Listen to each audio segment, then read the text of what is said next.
The Second World War is a lot of things, interesting to study, tragic, full of conspiracies and theories alike. But one of these conspiracies that's a favorite of mine is the story of the lost German gold train. You may have heard of this before, a train of valuables, gold, riches beyond belief, essentially lost and hidden by retreating Germans sometime before 1945. And while it seems we have so much information about this thing, so many different stories and even searches to the modern day, is this really true? Did this actually happen? What have we found? And could this be an actual discovery waiting to be unearthed? Well, let's talk about it.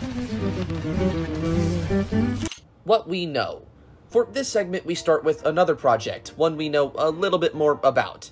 Project Rees was the name for a very large construction project undertaken by the Germans between 1943 and 1945. The project itself would consist of 7 underground structures, each in the Al Mountains in Poland. Now, none of these projects ever actually reached completion, with all being in different states of completion when the war ended.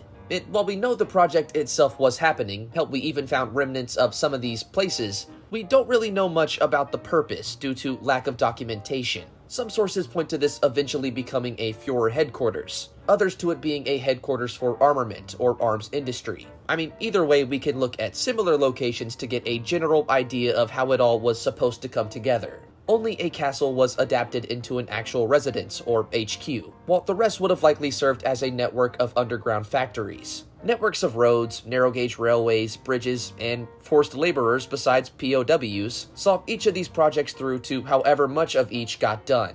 German HQs, squadrons, even treasure was hidden all throughout Europe at this time. After defeating the Nazis, Allied forces came across hundreds of valuable items, ranging from solid gold bars to classical art sculptures. US forces found loot stashes in the wild, in officials' houses, and eventually even on trains. In May of 1945, American soldiers reportedly came across a train in Werfen, Austria, one that carried thousands of boxes of gold and silver objects, gems, cash, china, rugs, and art stolen from Hungarian citizens and Jewish people. So overall, it's not like this idea is unheard of or unfounded, and keep Project Rees in your mind, but for now, the cold hard truth. We could talk about this operation or others for hours, but the specifics don't have much to do with our original story. For this, we move to the finishing months of the Second World War. Now, the story goes that an armored train loaded with arts, gold, treasures of all sorts left, and I'm sorry if I butcher these names, Breslau, and arrived at a station in Freiburg in Schlesien? Again, I'm sorry, I took 2 years of German in high school. I really should be better at this. Following this, the train was supposed to arrive at the next station in Waldenburg, but as you probably guessed from the title of this video, never ended up showing up. It's suspected the train would have entered a coal mine or tunnel system under the same castle we mentioned earlier, this being Kashaz Castle in the Al Mountains. On board the train would have been over 330 tons of gold, jewels, artistry, and military equipment.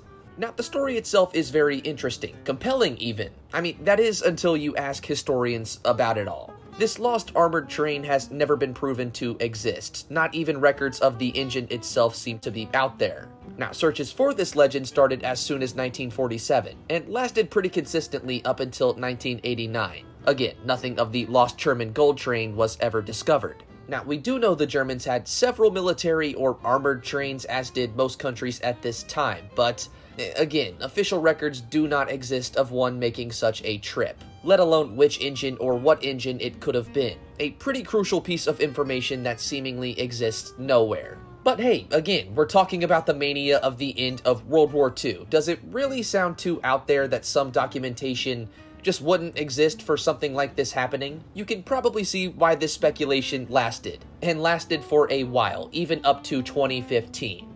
Search on the 65th kilometer. So our story picks up again in late 2015. Now, this entire legend would skyrocket right back into popularity after a pretty questionable revelation had been reported in several outlets. The story goes that 2 unidentified men obtained a deathbed confession, one that not only confirmed the buried gold train, but a location of where you could find it. The 2 men who got this deathbed confession were later identified as co-owners of a German mine exploration company, the XYZ SC. Piotr Koper of Poland and Andreas Richter. Ugh, I'm probably butchering I'm sorry, I can already see the comments. Now, using a legal team, the two would negotiate a sort of finder's fee with the Polish government, should they actually unearth this treasure, that being 10% of whatever the value of that treasure is. Now, all of this was in return for information on where this treasure could, exactly be found. It's almost like One Piece, but, sadly, there's Nazis. And once documents agreeing to this were signed, they would give the exact location and get to work on the recovery. The two later claimed information about this discovery was leaked to the media, thus resulting in a worldwide media circus. It would be August 28th when the Polish Deputy Culture Minister came out with some pretty interesting information that a ground-penetrating radar had seemingly found an entire train reaching 100 meters in length under the ground. It was claimed this was a 99% probability. Only days later, on the 31st, however, the governor would directly challenge these claims, calling the entire thing impossible to claim based on documents that had been submitted.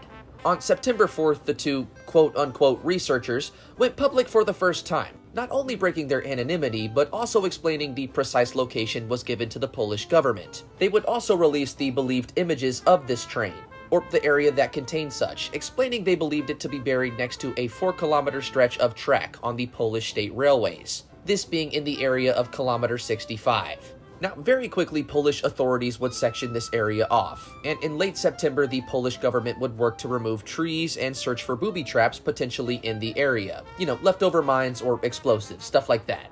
By October 4th, the military confirmed the area safe for operation down to a meter's depth. Now, mid-November would see this original team of two assessing the site again, as well as another team of mining specialists from another mining company.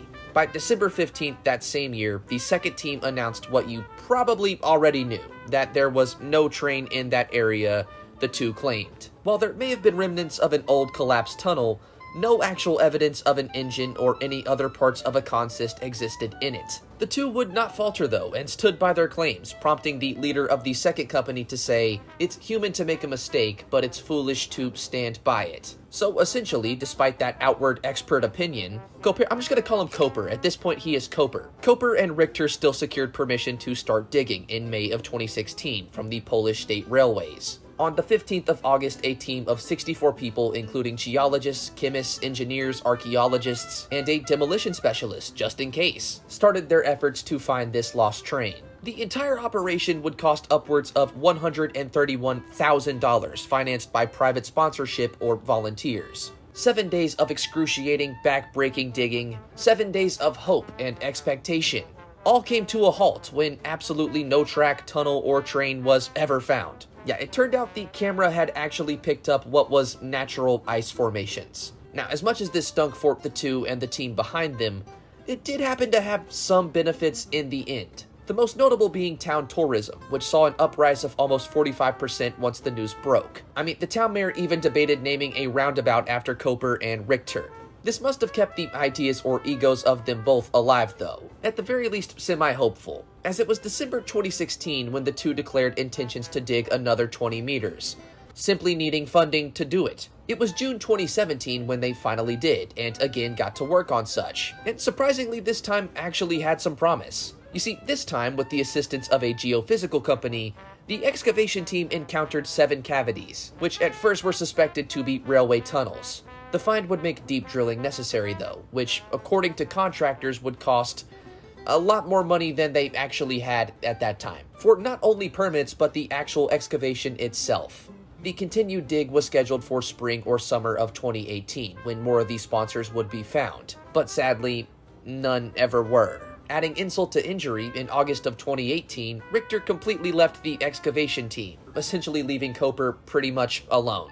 Koper did announce he would continue these searches after still coming up short-handed, but as fate would see it, it wouldn't be all bad for the man in the end, as in January of 2019, he discovered a series of priceless 16th century wall paintings hidden in an old palace. Lose one, gain another, I guess. And really, power to him. I do hope he finds something eventually one day. I would love to be proved wrong here. But that sadly is the end of our story today, and we simply don't know if something like this ever actually happened.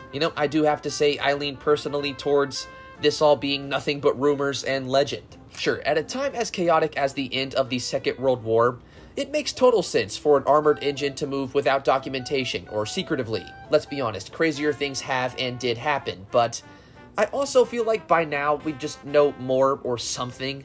You know, what engine it supposedly was, maybe more people would have known about it or heard about it with actual credibility or, again, information. I don't know. At the very least, it is fun, and I'm curious what you guys think too. Be sure to comment down below what you think, and if there's any other story you'd like to see me cover next. Really quick, huge shout out and thank you to my patrons for making videos and projects like this possible. And ladies and gentlemen, I guess with all that being said, you really just sat here, listened to me say all that and aren't gonna subscribe?